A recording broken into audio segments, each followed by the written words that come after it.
Right now, noon, a massive data center proposed for Janesville, where it would be located and how community members can voice their opinions. Plus, Badger men's basketball back in action, how they fared in their season opener last night. This is News 3 Now at noon. Thanks for joining us. I'm Josh Brighter. Right now, one person is under arrest after a police chase shut down the southbound lanes of I-39-90 near Milton overnight. Dispatchers say the incident started when Monona police spotted a stolen car that refused to stop, leading a chase through Dane County into Rock County. Dispatch says multiple agencies joined the pursuit, including the State Patrol, Dane County Sheriff's Office, and McFarland Police. Our photographer at the scene reported seeing about 20 squads with officers out of their vehicles and guns drawn. According to WISC-TV, the interstate was shut down just before midnight and was fully reopened around 1:15 this morning. WISC-TV also says Monona Police is the department in charge. We reached out to them and they say it is still an active investigation. The Dane County Board is considering a hiring freeze on 20 sheriff's deputies to save $2.3 million. That money would be redirected to the Health and Human Services Department. The sheriff says pausing hiring could delay or halt the new county jail scheduled to open in 2027. But one county board supervisor says the freeze is already a compromise. Last night, community members demonstrated outside City Hall in support of newly proposed amendments. Namely, there is an amendment that will provide something around $2 million to legal camping in the city area, and that would be very, very, very important for the people who are still unhoused or just don't fit the traditional housing molds. The board will meet for budget deliberations at 5 o'clock tomorrow night. Tonight, Middleton residents have the opportunity to share feedback on the city's proposed 2026 budget. The plan covers funding for essential services like public safety and parks, with $4.4 million earmarked for streets and utilities. A new $52.50 annual recycling fee is also proposed. Review the full budget online and share your feedback at tonight's public hearing. That's at 7 o'clock at the Middleton City Hall. Also happening tonight, a community meeting will be held about a proposed data center at the former GM site in Janesville. Between 5:30 and 7, the public can attend a conversation at the Woodman Sports and Convention Center to share their feedback. Both data center proposals have faced pushback from their communities.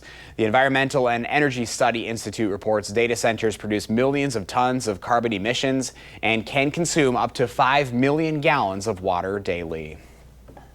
Badger men's basketball is back. They opened up the season last night at the Kohl Center, taking on Campbell, and the 24th ranked Badgers took care of business. John Blackwell led all scorers with 31 points. He went 6 for 11 for three-pointers. Nolan Winter had 17 points and 12 rebounds. It got close in the second half, but Wisconsin cruises to their first win of the season. Final score 96-64. Now, first check of your first warn forecast, here's meteorologist Blaze Keller. Hi, Blaze. Hello. We're taking a live look there on our Upland Hill Skycam in Dodgeville out in Iowa County. It's 60 degrees. Winds are out of the south at about 10 to 15 miles per hour. There's a little bit of cloud cover moving on in. That edge there is the end of the cloud. So once that moves through the area, we'll start to see a little bit more sunshine. Now, these are all of our mesonet sites across southern Wisconsin. They're also across the entirety of Wisconsin. So let's take it on into one of those sites. We're headed into Walworth in Walworth County, where it's 57 degrees. These are provided to us by the University of Wisconsin-Madison, and they are updated every 5 minutes, so we can get really up-to-date information as we move through quiet days like today or more active days. Upper 50s to low 60s across southern Wisconsin. We're at 62 in the Dell, 60 in Lone Rock, 58 in Watertown, 55 in Watoma. We are set to get into those upper 50s to low 60s today, Josh and folks at home, and the warmth is going to stick around, but not for too much longer. We'll take a look at what may be in store for us this weekend coming up in just a few minutes. Do we have to? Unfortunately, yes. I cannot tell Mother Nature to not bring this. I can only report on what she may bring. All right, Blaze, you're just the messenger. Yes. Thank you. Former Vice President Dick Cheney has died at 84 years old. Cheney served under former President George W. Bush from 2001 to 2009, the culmination of a long and impactful political career. CBS's Jared Hill looks back at his life. Dick Cheney had been a player in Washington politics for 30 years when George W. Bush tapped him to be his running mate. He really wanted me to come on board because he thought I could help govern, be part of his team. Cheney led the Bush administration in the war against terror following the September 11th attacks and urged military action against Iraq. There is no doubt that Saddam Hussein now has weapons of mass destruction. Infamously never found, Cheney blamed bad intelligence and remained an influential advisor to President Bush. Dick Cheney, a man of great integrity, sound judgment, and experience. Richard Bruce Cheney was born in 1941 and grew up in Wyoming. He married his high school sweetheart, Lynn, with whom he had 2 daughters. In Washington, Cheney worked as an assistant in the Nixon White House. He then served as President Ford's chief of staff and won 5 terms as Wyoming's representative in Congress. At age 37, he suffered his first heart attack. That didn't deter President George H.W. Bush from making him Secretary of Defense. Cheney was awarded the Presidential Medal of Freedom for his handling of Operation Desert Storm. He suffered 3 more heart attacks before becoming vice president. In terms of the kinds of activities I can engage in professionally, there are no restrictions. While vice president, Cheney accidentally shot and injured his friend Harry Whittington during a hunting trip, a mishap he called one of the worst days of his life. Dick Cheney came in. Cheney endorsed President Trump in his first campaign, but following the January 6th assault on the U.S. Capitol, he said Trump was a threat to democracy in a video for his daughter Liz's failed re-election campaign for the Wyoming House seat he once held. He's a coward. A real man wouldn't lie to his supporters. Despite the split, President Trump ordered the flag of the White House lowered in Cheney's honor today. Jared Hill, CBS News, New York. Right now, voters are heading to the polls for elections across the country. Some of the most closely watched include the New York City mayoral race, along with the Virginia and New Jersey governor races. In New York, Democrat Zohran Mamdani faces a challenge from former Governor Andrew Cuomo, running as an independent, and Republican Curtis Sliwa. Meanwhile, both the New Jersey gubernatorial race and the one in Virginia are viewed as political bellwethers heading into the midterms next year. And in California today, voters are deciding on a proposition to allow congressional maps to be redrawn in that state. Back here in Wisconsin, the next scheduled elections will be in 2026. The spring primary is set for February 17th. The spring election follows on April 7th. The fall primary takes place August 11th, with the general election on November 3rd of 2026. For all upcoming election dates and deadlines, you can visit the Wisconsin Elections Commission website. Coming up next on News 3 Now at noon, how Thanksgiving is coming early for a fast food chain, plus what Kimberly Clark is shelling out to buy the maker of Tylenol.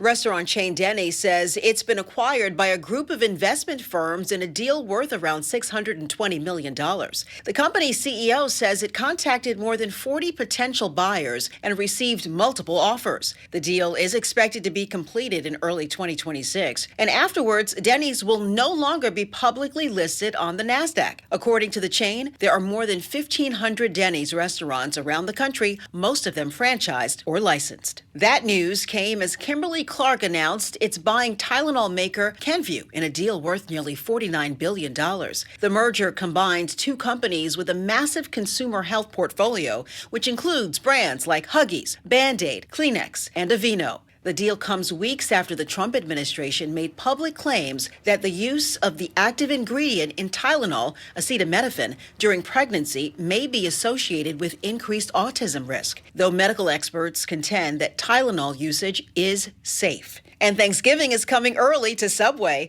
On November 13th, the restaurant chain is releasing its Festive Feast collection featuring ham, turkey, and chicken sandwiches piled with Subway's all-new cranberry sauce and savory turkey stuffing. That's your CBS News Money Watch report. For more, log on to cbsmoneywatch.com.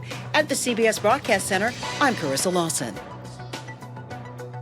Here's a look at the stock report at the noon hour. The Dow is down 281 points, NASDAQ down 390, and the S&P 500 down this hour 63. Our Call for Action volunteers are in the building taking your consumer complaints and taking action on your behalf. Call for action at 608-270-2833 or submit a claim anytime at channel3000.com/call-for-action. Pam has today's farm numbers up next, and Blaze is tracking the first warn forecast. Then later on Live at 4, impacts to paychecks as the nation crosses into the longest government shutdown in history.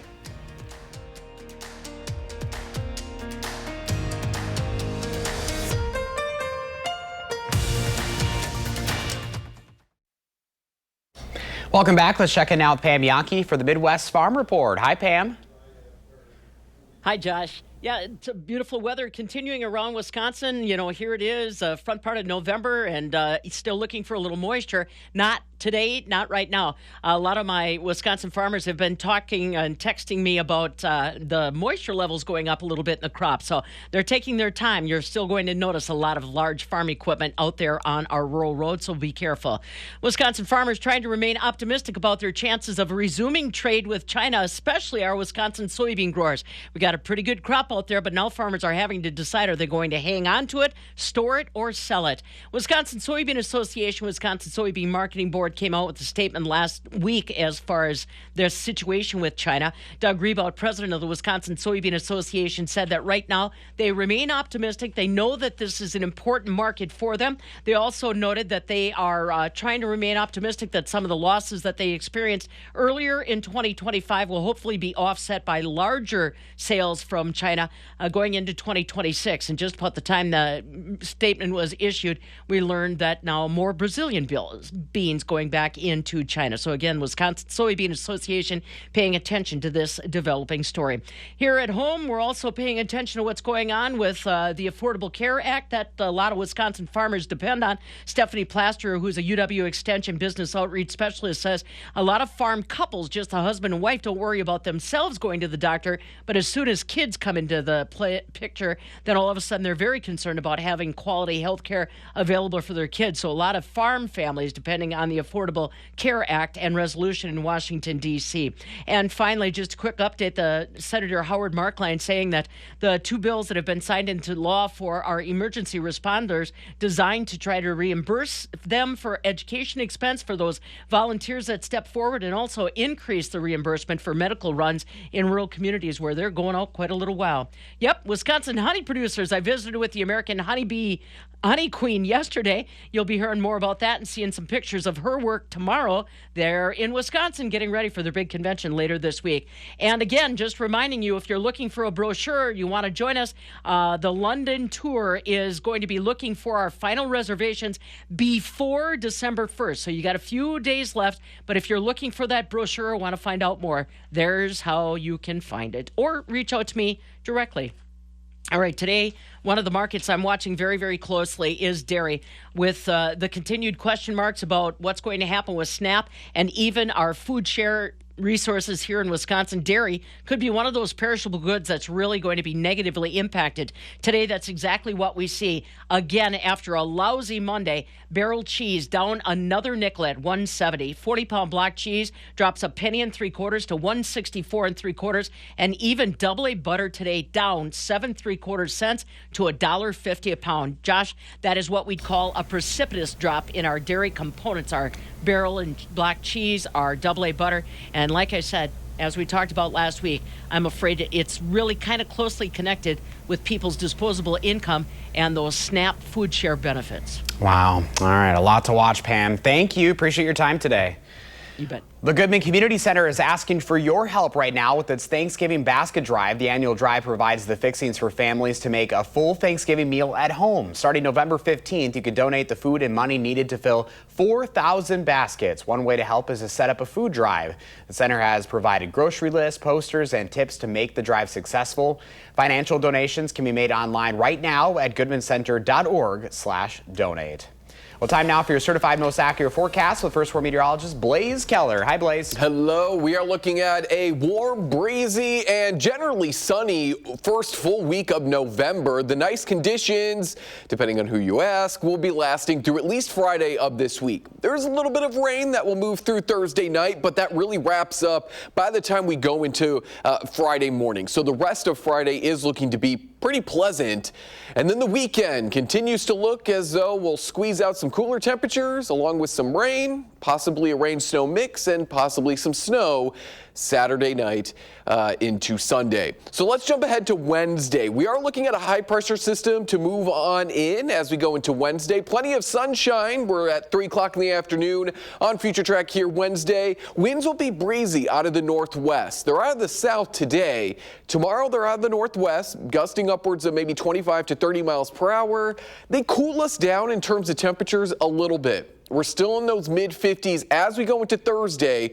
Notice a lack of sunshine. Clouds are going to be moving on in as our next low pressure system begins to come out of parts of Canada and the Dakotas. This is what will bring us that rain as we go Thursday night into early Friday. But by the time, as I mentioned, we're all kind of waking up and kick-starting our Friday, most of the clouds, certainly the rain, should have wrapped up.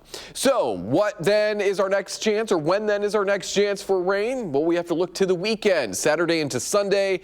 This is going to be that system that could bring us that rain-snow mix. So let's take Future Track into Saturday evening. That's when we'll start to see the effects of this weekend system. Green, rain. Pink, that rain-snow mix. Blue, we've come to know as snow. This moves on through as we go overnight into the start of Sunday. Winds will then wrap around out of the north, so we could continue to see a little bit of some flurry action there as we go through Sunday morning. We've seen over the last couple of model runs with just one model. That's all that we're looking at right here because I want to do a comparison. But we've seen these totals really drop off, Josh and folks at home, from over a half a foot of snow last night to now less than an inch at about midnight's data. And then now we're still at that less than an inch or so with the latest data coming in at about 7 o'clock this morning. Trending on the lesser side. And that's to kind of be expected with this next system. It's not a very strong one. It's a clipper. It's going to be coming out of the northwest. They typically don't pack a lot of moisture. It's more that fluffy snow. But it is following this yellow line. It's ultimately going to take the green one, but it's coming close to the yellow line, which is the ideal path for these clipper systems out of the northwest to take to bring us some of that measurable snow. They tap into those open waters of Lake Michigan. This, again, system is weak. I want it to be a closed low. That's a very fancy term for a much stronger low pressure system to really get some more of that measurable snow this weekend. But I think folks will be happy that maybe it's on the weaker side. It's trending a little bit further south. Josh, that could ultimately take all the snow with it and just bring us cooler temperatures this weekend. But there's a lot of time between now and Saturday. So stay with News 3 Now. We'll keep you updated. Of course, we're always going to give you that transparent, our thoughts, what we're seeing with the data, so that you guys are not caught off guard. We're not going to overhype it. We're certainly not going to underhype it as well. All right. Thanks, Blaze. After the break, Angie Edge from Dairy Farmers of Wisconsin joins us with a recipe perfect for November.